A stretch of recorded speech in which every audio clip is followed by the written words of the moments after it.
1968년 4월 화엄법회를 공행하도록 하겠습니다.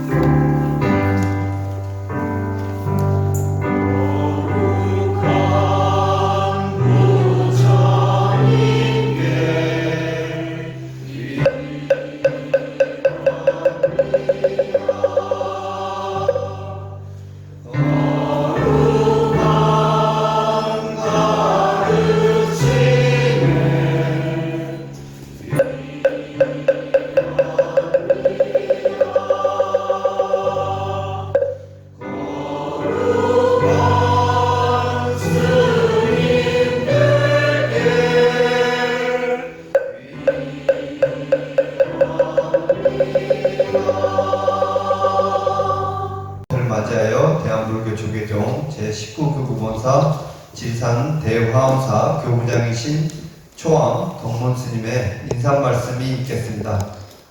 사부들님께서는 앉은 자리에서 반배 예를 올리겠습니다. 네, 반갑습니다.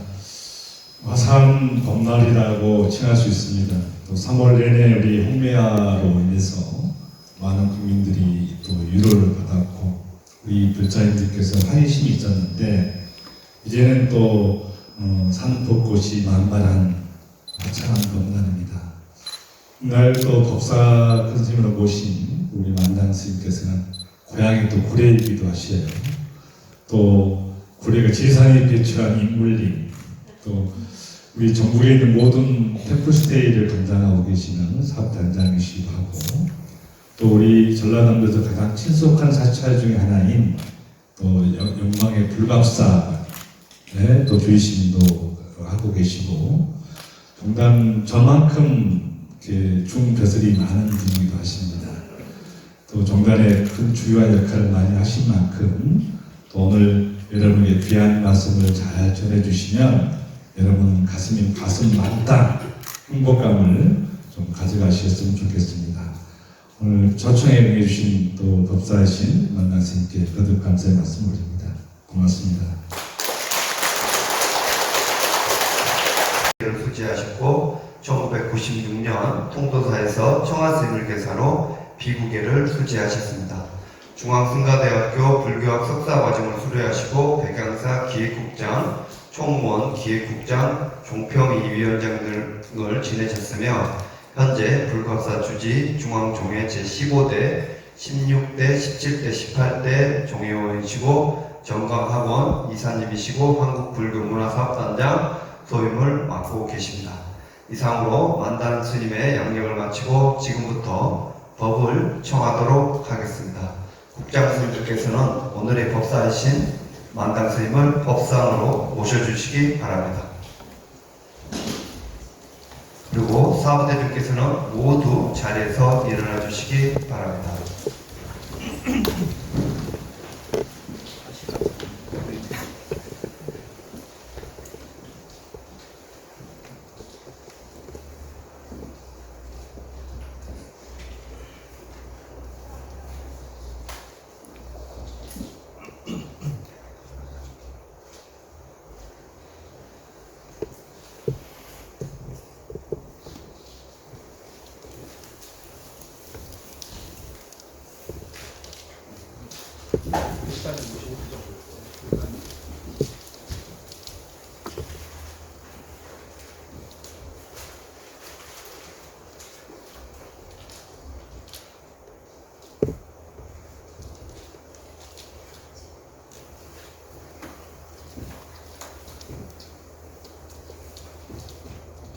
가를 합창단과 함께 봉독하겠습니다.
맞추어 만상스님께 3배의 예를 올리도록 하겠습니다. 한 번만 해주십시오. 반갑습니다. 그만하시고.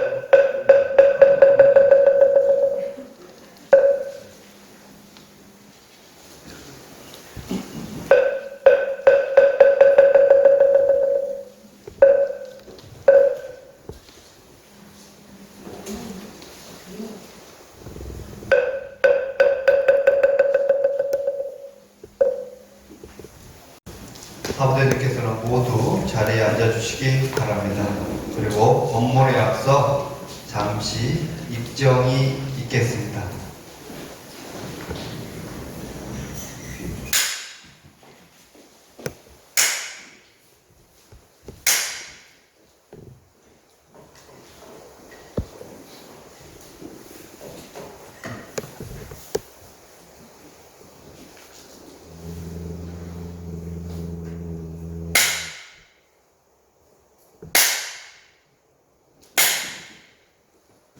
하는지 모르겠습니다.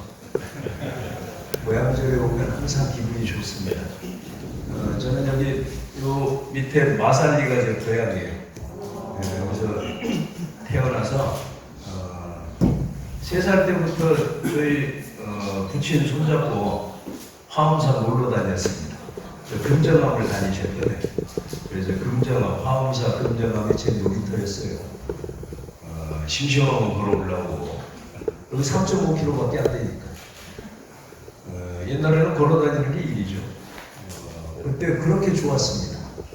한 번은 제가 국민학교 4학년 때네요. 그 옛날에 100일장 사생대회 하고 그러잖아요. 국민학교 때. 그래서 이제 저도로 반 대표로 사생대회를 가라고 그래서 캔버스 들고 크레파스 쌓아가지고 화엄사로, 그때는 싱싱한 화엄사가 있었어요. 뭐 대부분 소풀도 다 화엄사고. 그래서 와서 이제 그림을 그리려고 각황전에 들어가서 부처님한테 절을 딱 하고, 그리고 문 밖에를 나와서 화엄사 도량을 봤더니, 아니 이게 온통 금색으로 보이는 거예요. 부처님이 크잖아요. 어렸을 때 보면 더 컸죠. 그래서 그 큰 부처님한테 딱 절을 하고 그림을 그리려고 나와서 봤더니 화엄사가 온통 금색깔로 다 보이는 거예요. 그래서 이거 그림을 그려야 되겠는데 금색으로 보이니까 보이는 대로 그렸어요. 그래서 노란색에 약간 진하고 연하고 명암만 줘서 그림을 그려서 제출을 했더니 그 다음날 학교 가가지고 선생님한테 불려갔습니다. 너는 왜 노란색만 써서 그림을 그렸냐고. 제 눈에 그렇게 보이대요. 그래가지고 그때 상도 못 받고 한참 혼나고 왔어요. 이해를 못 하더라. 저는 쭉 여기 국민학교 6학년 때까지 다니다가 그때 뭔 이런저런 계기가 돼가지고 서울로 전학을 갔어요. 전학 가서 거기에서 중학교, 고등학교, 대학교까지 다니고, 사실은 이제 저희 부모님이 연세가 많으셨습니다. 연세가 많아가지고 제가 20살 때 돌아가시고, 그래서 부모님 돌아가시는 거 보고 마음의 충격을 많이 받았습니다. 인생은 이렇게 무상한 거구나. 그래서 그때 한 2, 3년 방황하다가 불교라는 걸 처음 접했어요. 친구들하고 인생에 대해서 얘기를 하는데 마음 얘기를 하는 거예요. 그러면서 또 전백장, 후백장을 얘기를 하고, 그때 제가 방황하다가 신선도, 국선도를 닦는다고 한참 수련을 할 때입니다. 근데 이게 꿈속에서는 공중부양도 되고 하는데 이게 현실에서 잘 안 되더라고요. 그래서 중국 포박자라는 원전까지 대학원 도서관에서 복사에다가 그 번역하면서 이거 깊이 있는 걸 알아야 이게 이거지나 보다 해가지고 한참 그걸 열심히 빠져서 하고 있는데 친구들하고 앉아서 벤치에서 얘기를 하면서 나는 이런 거 닦고 있다 그랬더니 그래 그거 해서 뭐하냐, 신선이 돼서 500년 900년을 산들 그 다음에 죽는 거 아니야. 그래 그렇겠지. 그 다음에 너는 어디 있는데? 이 한마디에 제가 그래 그러고 보니까 그러네. 태어나기 전에 너는 누구였고 이 몸뚱아리 100년이든 200년이든 살다가 몸뚱아리 없어진 뒤에 너는 누구냐. 그러면서 이 마음 얘기를 하는 거예요. 그래서 내가 거기에서 맞다. 내가 지금까지 하는 건 껍데기였다. 아니 너희들은 어떻게 그 마음 얘기를 어디서 들었어? 그랬더니 저 경동 한약상가, 제가 이제 고대를 다녔습니다. 경동 한약상가가 고대에서 한 15분 부지런히 걸어가고 있어요. 거기에 2층에 한 층을 빌려놓고 토요일, 일요일 날 저녁 7시부터 9시까지 직장인들 이제 토요일, 일요일은 근무를 안 하니까 경전 공부만 하는 곳이에요. 주중에는 다 닫아놓고. 그래서 거기를 토요일 날 바로 찾아갔습니다. 저희 학교 다니는 친구들 둘이가 거기서 경전 공부를 하고 있더라고요. 그래서 그주 토요일 날 저녁 7시에 가서 딱 들었더니 타나 스님이 헌터하셨던 금강경 원정 가지고 강의를 해요. 그래서 금강경 강의를 듣기 시작하면서 무릎을 쳤습니다. 이게 불교였구나. 내가 어렸을 때 그렇게 화엄사를 많이 놀러 다니고 이 도량이 좋잖아요, 화엄사? 여기에만 빠져서 구경만 하듯이 다니기만 했지 부처님 법에 대한 공부는 할 기회가 없었죠, 어렸을 때. 그러다 그런 계기 속에서 부처님 법을 만나고 사실은 그때부터 제가 법대를 다니면서 이 시골에서 부모님과 또 부모님 돌아가신 뒤에는 저희 큰형님 네 분께서 그렇게 뒷바라지를 해줬으면 법학 공부를 부지런히 하고 고시라도 보고 좀 해야 될 텐데 불교를 안 뒤부터는 법학 전공 서적을 펴기만 하면 1시간이면 졸립니다. 졸리고 재미가 없어서 못 봐. 그러다가 이제 졸리면 딱 그 법학 전공책은 접어버리고 불경을 딱 꺼내요. 그러면 여기에 빠져가지고 저녁에 도서관 문 닫을 때까지 봅니다. 그러다가 하숙집 내려가서 또 11시부터 12시까지 정진하고 또 12시부터 3시까지 자고 3시에 일어나면 또 새벽에 정진해요. 그런데 하숙방을 주로 둘이 쓰잖아요. 이 같이 쓰는 친구가 죽으려고 해요. 괴롭겠죠. 저것이 잠도 안 자고 뭐라고 주말대사치 뭐 경전을 읽는다고 난리를 하지. 거기다 촛불은 켜놓지를 않아. 그러니까 미치려고 하는 거야. 그러다 나중에는 집에 형님한테 얘기해서 전세방을 얻었어요. 옆에다. 밥만 하숙집에서 먹고. 그래가지고 아침 저녁 정진을 마음껏 한다고. 그러다가 이제 저기 달마성원이라는 곳에서 경전 공부를 하는데 거기가 주중에는 비어 있어요. 그런데 거기에 보면 한글 대장경 옛날 빨간색 표지로 처음 나왔던 지금은 까만색 그 장정으로 돼 있죠. 거기에 꽂혀 있고 고려대장경이 있고 신수대장경까지 있었어요. 그런데 아무도 보는 사람이 없어요. 그래서 그 경전 볼 욕심에 여기 저 주중에 제가 새벽에 와서 예불 하면 안 되겠습니까? 그래가지고 그때부터 3시에 가서 혼자서 예불 하고 거기에서 경전 보고 하숙집에 와서 밥 먹고 도서관 올라가면 또 경전 보고 맨 그러고 살았어요. 고시를 합격했겠어요. 참 우리 집안에는 미안한 얘기인데 왜냐하면 부모님 돌아가시고 나서 출가할 생각을 했습니다. 불교를 접하고 출가할 계기를 못 만났죠. 그런데 계기가 자연스럽게 인연이라는 게 그렇게 이루어지는 모양이에요. 제가 공부를 그렇게 안 하다가 고시 공부를 미안하니까 고시라도 한번 보고 좀 그만둬야 되지 않을까. 나중에는 사실은 고시를 합격하고 그 다음에 출가하려고 했습니다. 왜냐하면 우리 일반 사회에서는 사회인들은 출가한 스님들을 현실 도피자라거나 영세주의자라거나 이렇게 소극주의자라거나 잘못 이해하는 경우가 많죠. 그래서 저는 그게 아니라는 걸 보여주고 출가를 하려고 했는데 불갑사하고 인연이 깊어서 그런지 그 애도 뭐 떨어지는 게 아닌데 떨어졌어요. 0.13으로 떨어지고 소개받은 데가 영광 불갑사예요. 불갑사를 갔더니 아니 이게 처음 가는 절이 고향 집보다 더 낫인 거예요. 그래서 야, 뭐 이런 데가 다 있나. 그래서 거기서 공부하겠다고 그러니까 방을 하나 내주셔가지고 거기 공부한다고 있다가 석 달 만에 행자교육원 불교신문에 나온 걸 보고 여기 한번 가봐도 되겠습니까? 그랬더니 안 될 게 없지. 우리 스님이 저를 불갑사 사적기를 보여주면서 하도 유혹을 많이 해가지고 제가 불갑사 복원하겠다고 출가했어요. 그래가지고 바로 행자교육원 가서 기회받고 사온 게 오늘까지입니다. 지금까지도 불갑사 살고 있고요. 그래서 앞에다가 뭘 쓰면 되겠냐고 해서 불갑사 주지 쓰라고 그랬습니다. 저는 금생에는 불갑사 주지가 인연이 제일 깊은 모양이에요. 그리고 이 화엄산은 특히 지리산 전체와 화엄산은 제가 항상 가장 좋아하는 곳이고 또 항상 친숙하게 느끼는 곳이고 과거생부터 인연이 깊은 곳입니다. 제가 이제 아침 저녁 그렇게 부지런히 정진하고 3시간씩 하고 할 때 여러 가지 체험들이 일어나고 하는 경우가 있어요. 그래서 왜 전생에 이렇게 살고 이렇게 해서 이렇게 태어나가지고 또 이런 인연 따라서 이렇게 가는구나.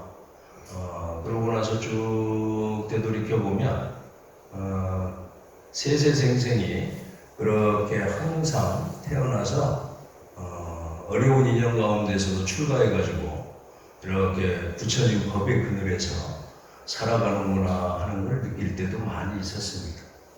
그리고 이 화엄사에 오면 스님들도 그렇게 낯이 익어요. 그 묘한 모양이에요.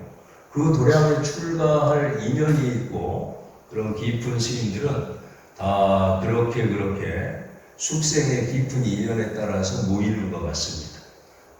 묘한 일이에요. 그래서 오늘 이 삼법꽃이 이렇게 잘 피어있는 철에 화엄사를 오니까 너무 좋습니다. 저는 그냥 화엄사 오면 항상 기쁜 마음으로 즐거운 마음으로 그렇게 즐겁게 단연하는 것만 했는데 이 고추장스런 법상에 올려놓고 얘기를 하라고 하셔서 참 지금 황망합니다. 저는 불갑사에서 법회할 때도 밑에다가 탁자 놓고 합니다. 제가 감기 걸렸어요. 좀 목소리가 조금 이상할 겁니다. 그리고 가끔 물을 마시더라도 이해를 좀 해주시기 바랍니다.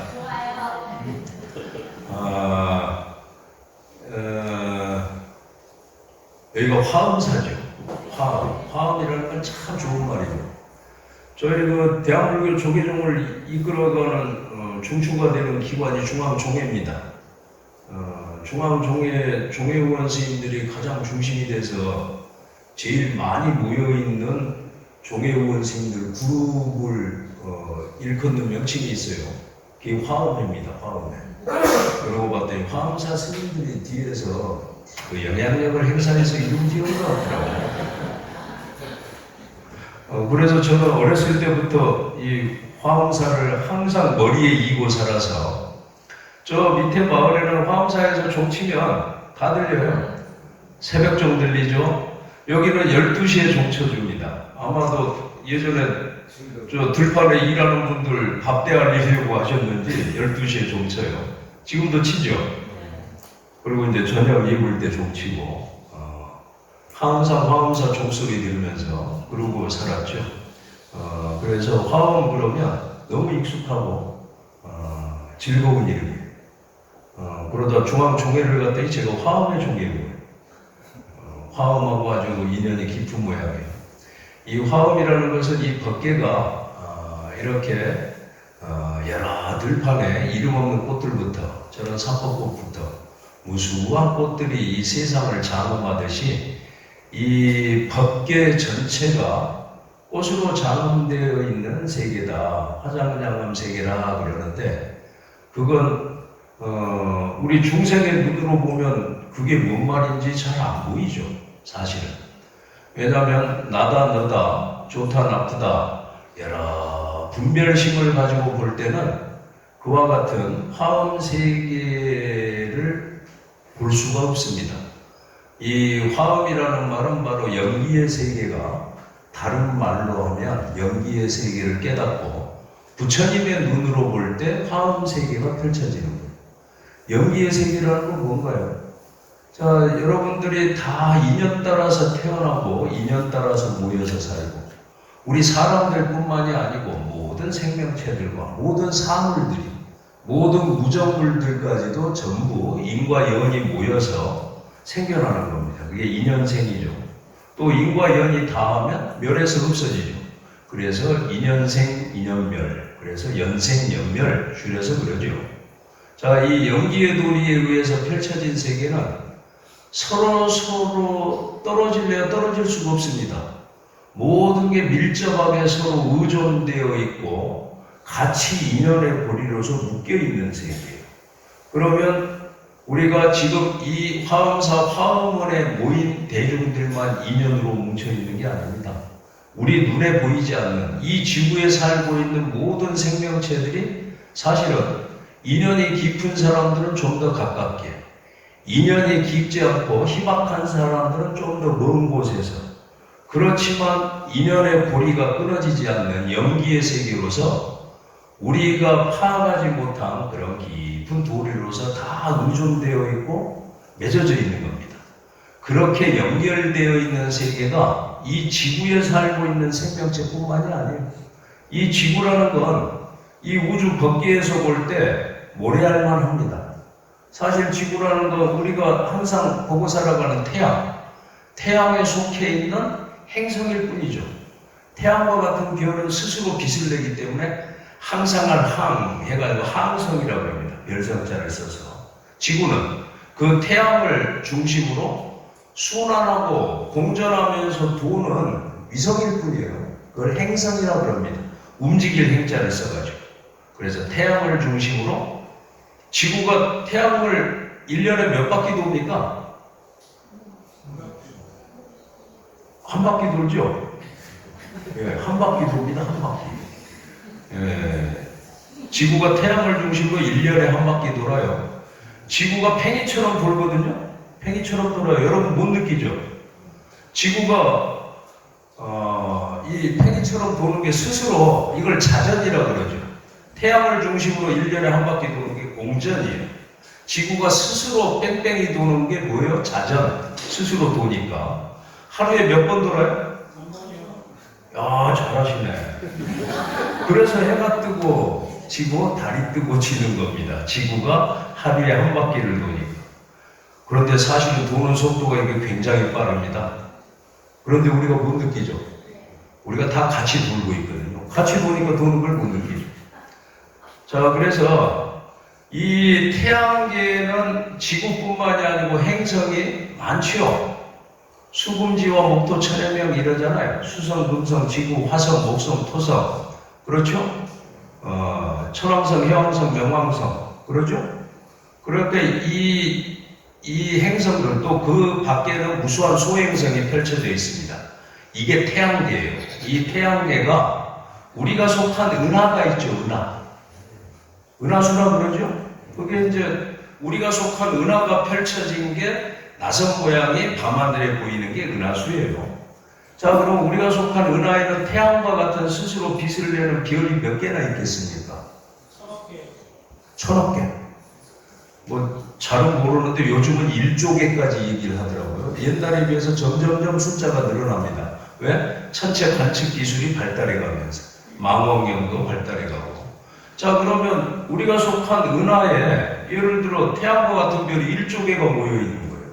그 은하가 밤하늘에 저 멀리 떨어진 곳에서는 별 하나로 보입니다.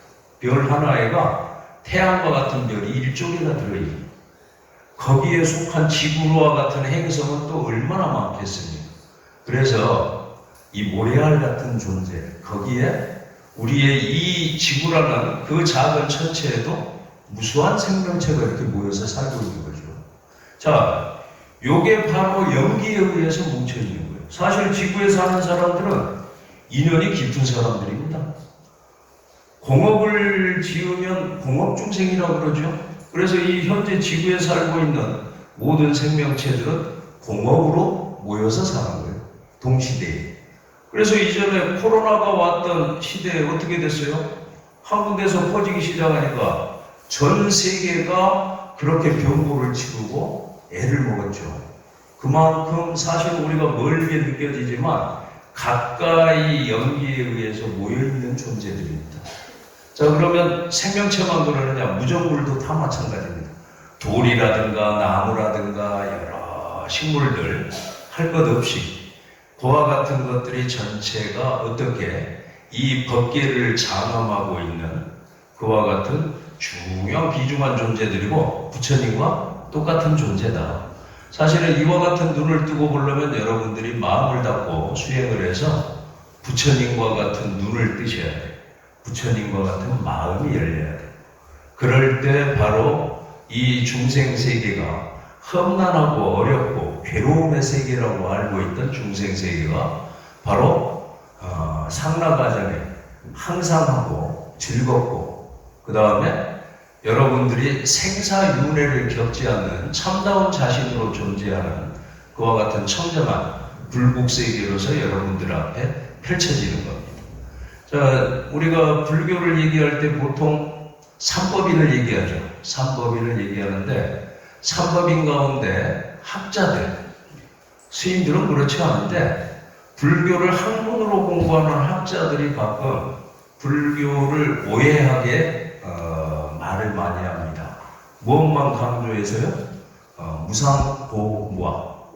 자, 삼법인 가운데는 재행무상 얘기하죠. 모든 게 무상하다. 항상 그대로 변함없이 존재하는 것은 없다는 말입니다. 이 세상에 존재하는 모든 것들은 끝없이 변화해가고 있죠. 변화해가기 때문에 변하지 않고 그대로 영구불변하게 존재하는 것 없다는 것이 무상하다는 것이에요.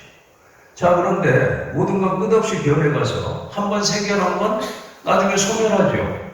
생주이멸을 합니다. 생겼다, 머물렀다, 그 다음에 변화의 과정을 겪어가지고 소멸해서 없어지는 거예요. 성주개공, 사물은 성주개공한다 그러죠. 이 우주 전체는 형성돼서 생겨났다가 일정 기간 머물러요. 이 태양계가 생겨난 지가 45억 년이라고 합니다. 지금 수명 나이가 중간쯤 와 있어요. 45억 년 뒤에는 소멸돼서 파괴돼서 공으로 돌아가 버려요. 자, 그래서 이 일정 기간 머물다가 다시 변화되면 그 다음에는 허물어져서 공으로 돌아가는 거예요. 허물어질 개자고 빌공자예요. 이와 같은 과정을 순환하는 겁니다. 그러면 모든 게 소멸해서 공으로 빈자리로 돌아갔을 때 비어있는 상태로 영원히 가나요? 또 거기에서 여러 가지 인과 연이 모여가지고 또 생성돼서 나타납니다. 그래서 생성과 소멸, 생멸을 반복해서 이루어지는 거죠. 그런데 이와 같이 영구불변하게 영원히 존재하는 게 없다. 그리고 끝없이 변해가는 걸 무상하다 그럽니다. 그런데 무상한 것을 무상하지 않다고 우리 중생들은 거기에 묶여서 집착을 하죠. 자, 첫 번째 제일 집착하는 게 뭔가요? 내 자신의 이 육신 몸뚱아리. 영원히 가지고 싶어 해요.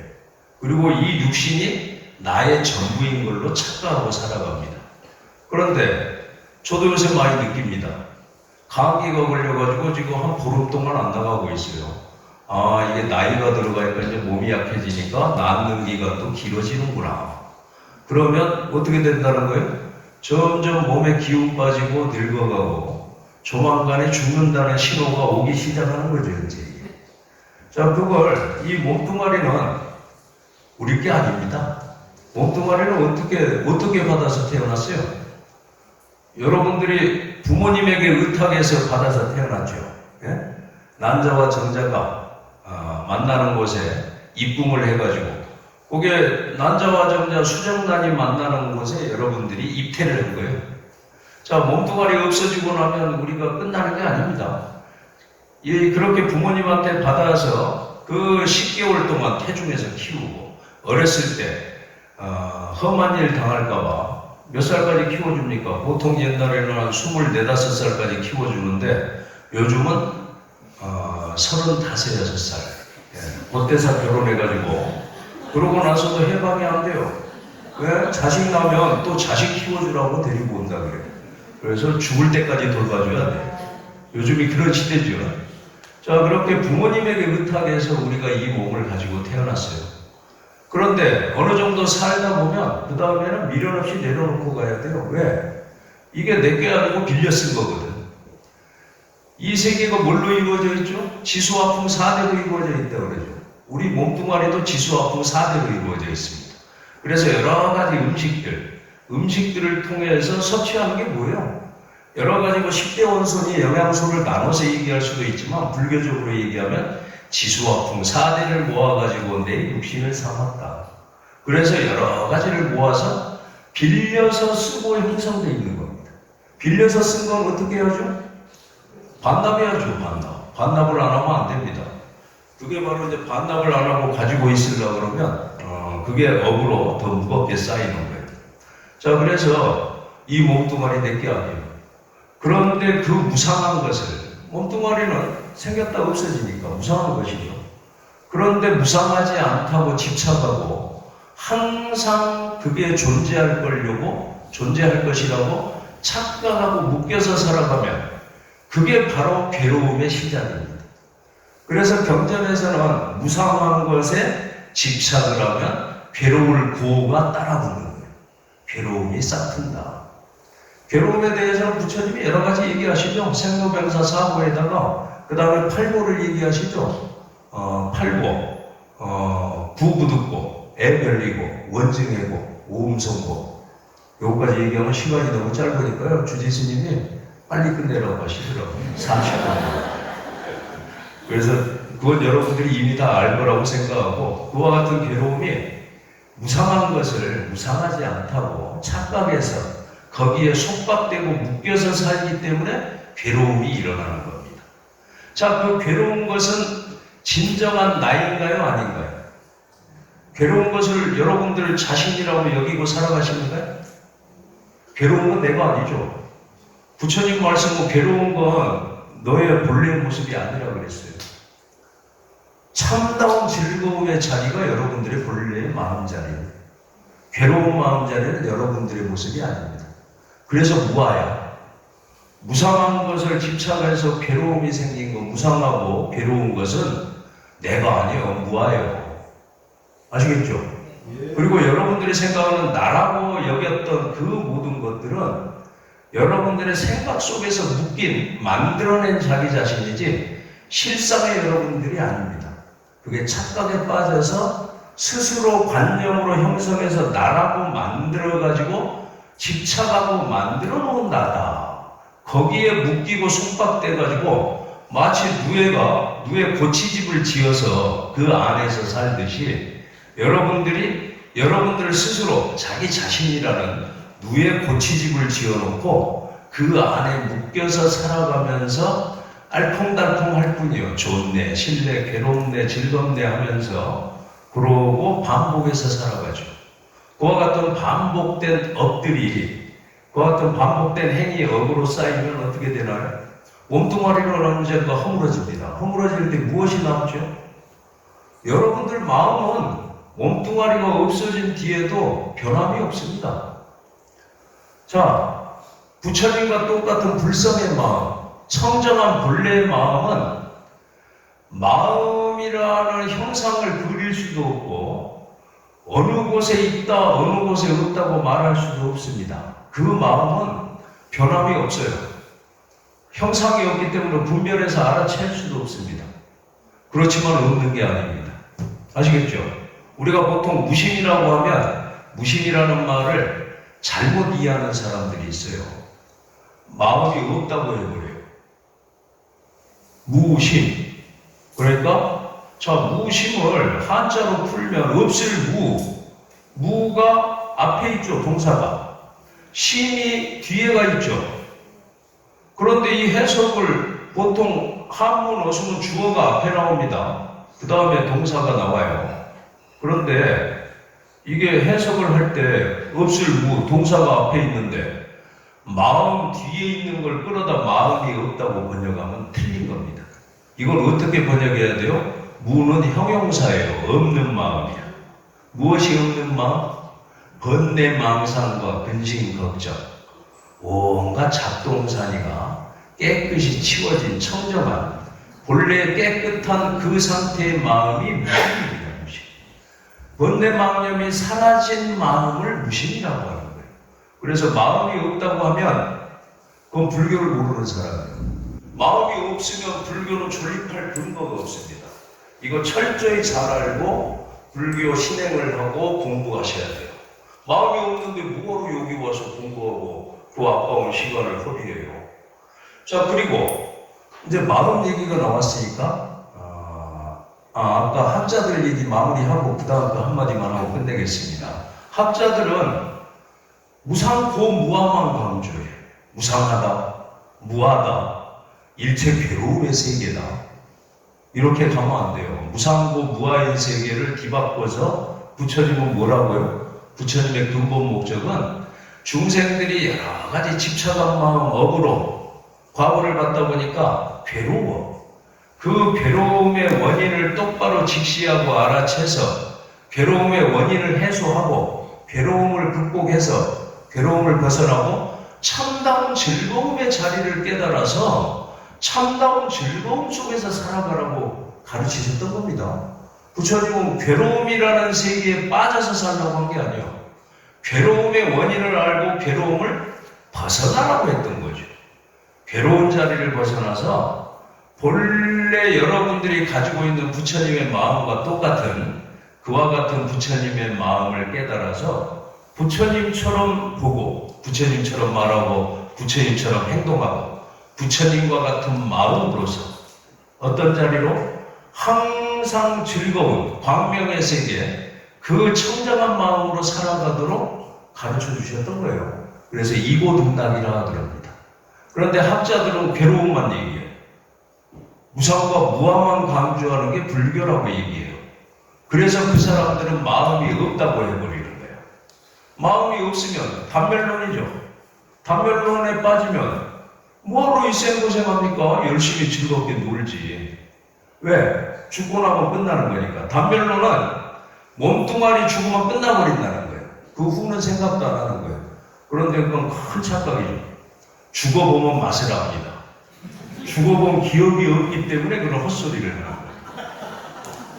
여기 전생에 죽어본 기억이 있으신 분 손 들어보세요. 공부가 아직 덜 됐는데. 여러분들이 불교를 공부하고 이렇게 와서 신행활동하고 하시는 거 다 좋습니다. 그런데 거기서 좀 더 발전하셔야 돼요. 어떻게? 여러분들이 신행활동하고 복을 짓고 다 좋아요. 그런데 제일 중요한 건 뭡니까? 스스로가 수행하고 정진해서 깨달아서 스스로 부처가 되셔야 돼요. 그게 여러분들이 중국에 이루어야 될 길이지, 다른 것은 그걸 발심하고 시작하게 하기 위한 방편법이고 도구일 뿐입니다. 그게 발심이 돼서 시작을 하느냐 안 하느냐가 중요한 거예요. 그 시작을 하려면 닭똥 같은 눈물을 한 달은 넘게 흘려야 될 겁니다. 왜? 왜 흘려야 돼요?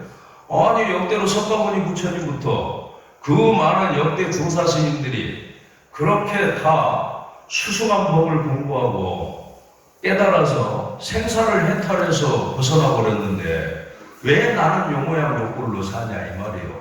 나는 맨날 내가 지은 업대 반복하면서 오늘도 그렇고 내일도 그렇고 모레도 그렇고 그러다 죽을 날 다가면 아이고 힘들어 죽겠네 그래가지고 깜깜해지면서 그렇게 헤매고 갈 거 아니에요. 이러니까 다음 생에도 또 그런 거예요. 왜 전생에 죽은 기억이 안 나요? 캄캄해져서 왔으니까.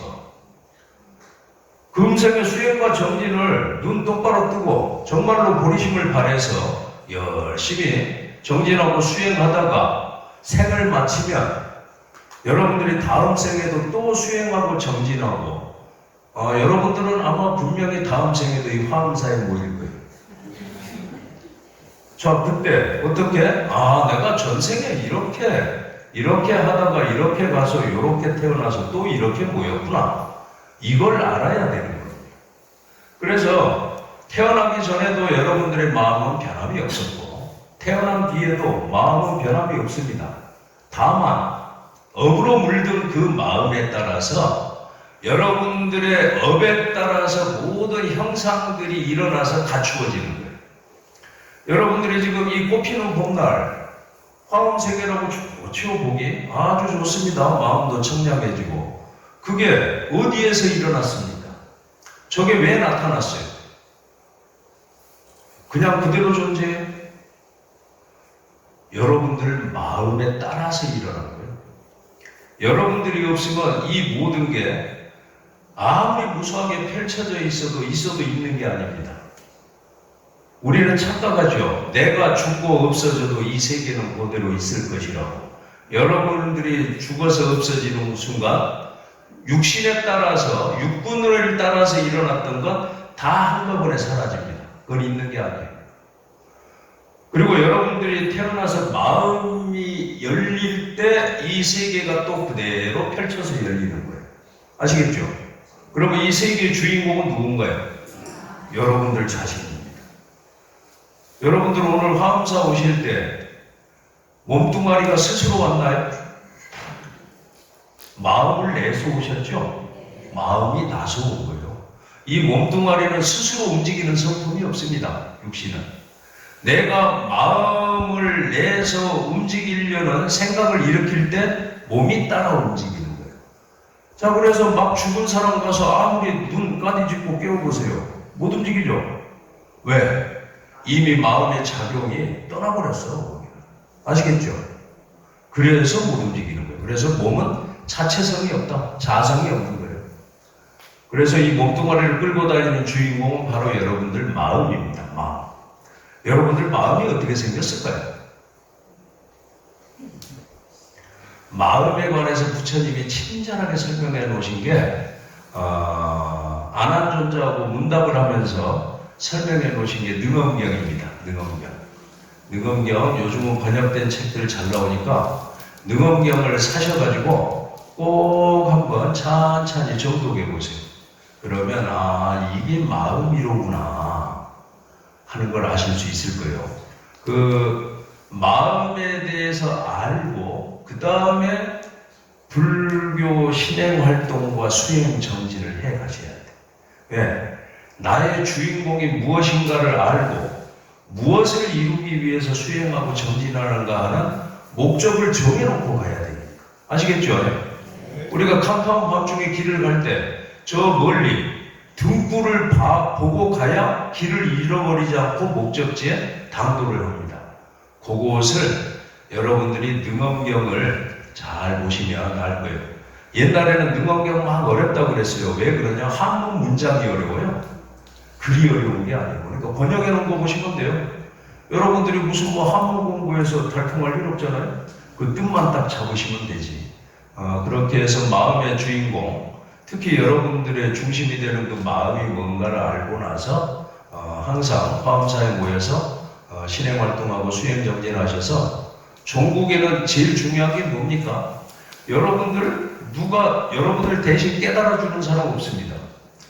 여러분들이 그렇게 아끼는 자식들이 여러분들 대신 죽어줄 것 같아요? 택도 없는 소리죠? 우리는 홀로 왔다 홀로 가는 거예요. 여러분들 갈 때 누가 대신 가거나 옆에서 힘이 되어주리라고 절대 착각하지 마십시오. 여러분들이 지금부터 이 몸뚱아리 사라지는 날까지 제일 중요한 건 뭐예요?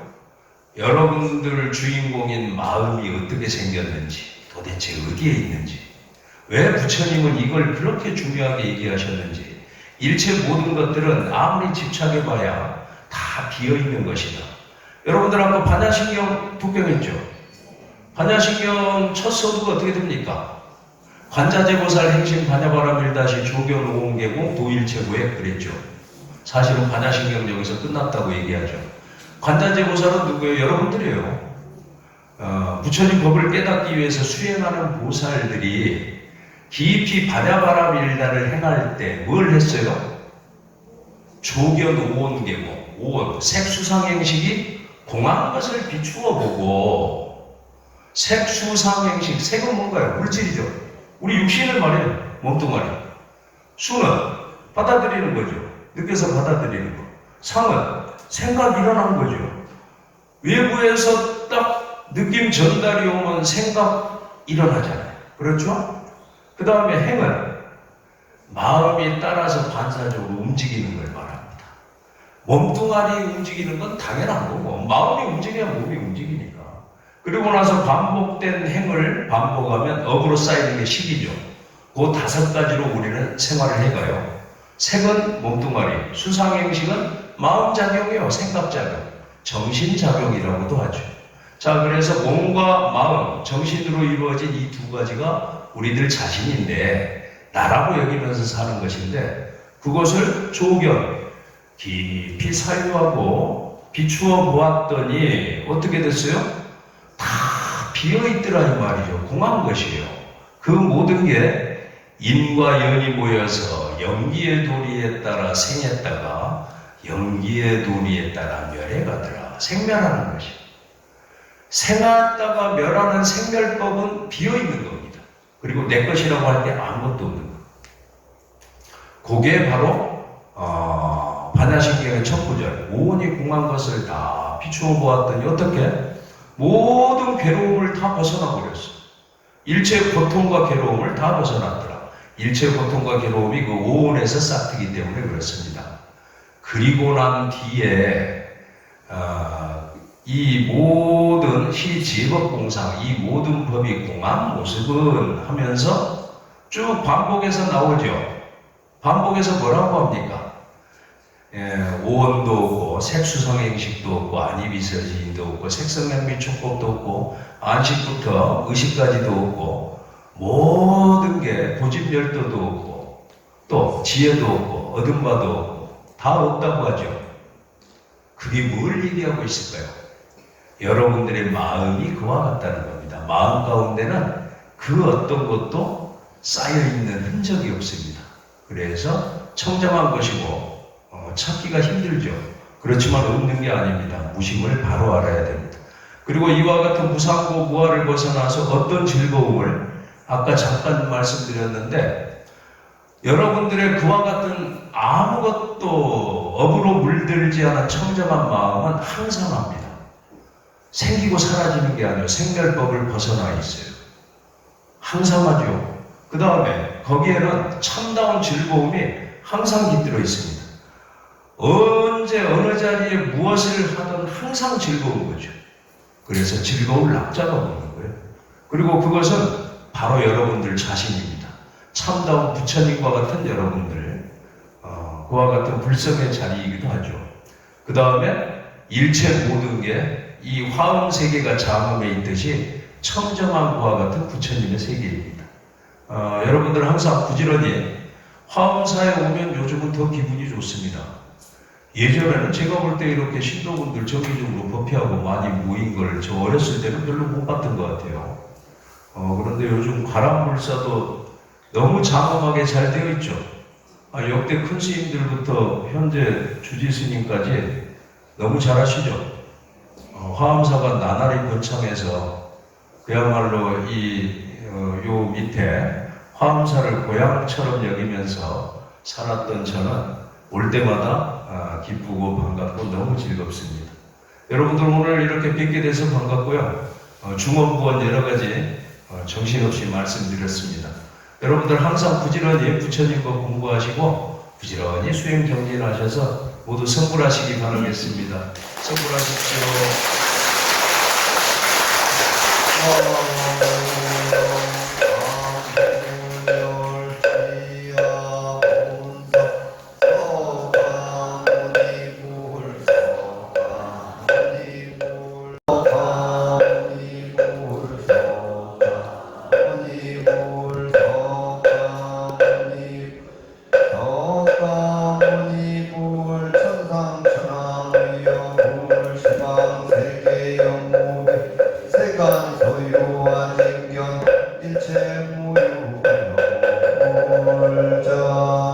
만당스님께 다시 한번 큰 박수 부탁드리겠습니다.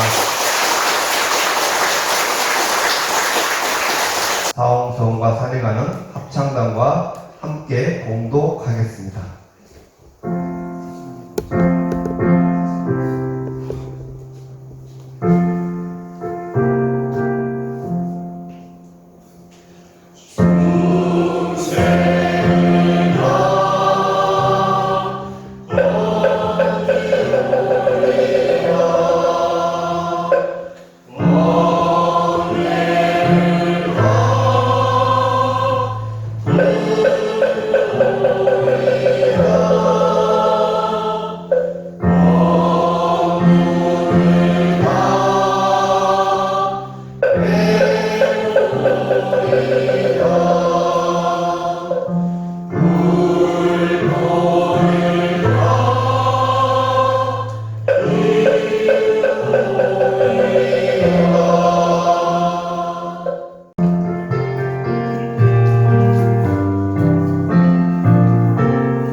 교사님 초청 화음법회를 모두 마치겠습니다. 참석해주신 사부대중 모두 하시는 일마다 불보살님의 가피가 함께하길 기원합니다. 성불하십시오.